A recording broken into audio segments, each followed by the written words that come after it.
अगर आप सभी चाहते हैं कि हम नारायण पंजयार का ऑडियो वीडियो सबसे पहले आप तक पहुंचे, तो हमारे YouTube चैनल हम नारायण पंजयार को लाल बटन दबाकर चैनल को सब्सक्राइब करें और बगल में घंटी के निशान को अवश्य ही दबाएं। बाबा ये साबा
लीलाधारी हेमराई बाबा अंतर्यामी माली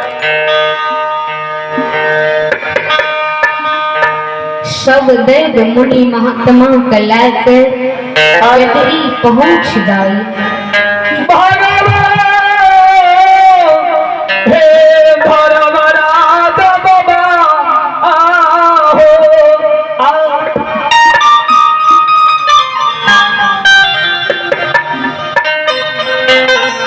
लीलाधारी धर्मराय बाबा चारों घर नजर खिराओ जही ना हो बाबा हो करे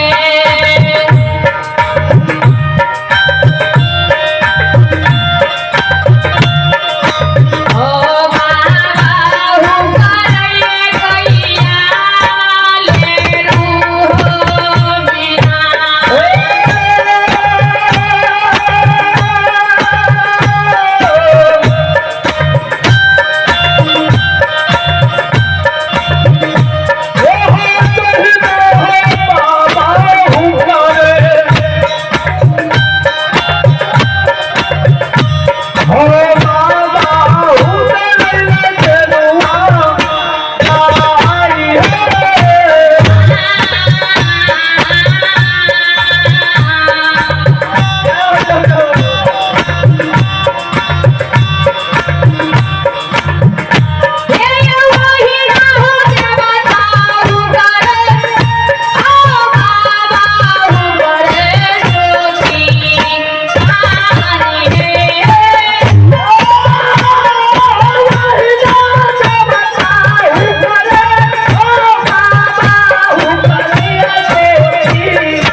जय हो जय हो जय हो।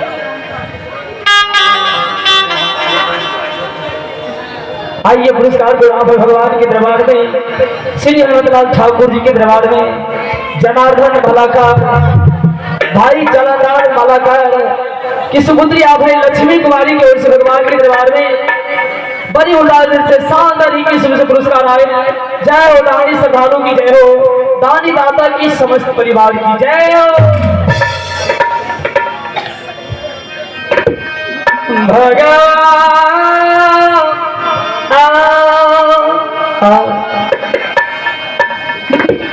जबलीला धारी भगवान जब लीलाधारी धर्मराय बाबा यंत्रयानी माली जहना लेहू के कारण हुक रही है वह ना लीलाधारी धर्मराज बाबा केदली में ज्योति बाबा के कारण हुक रही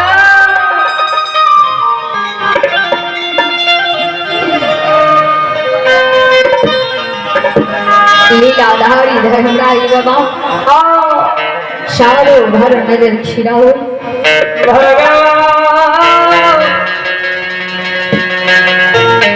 महावीर जी बाबू ज्योति के देखा कथे बोने में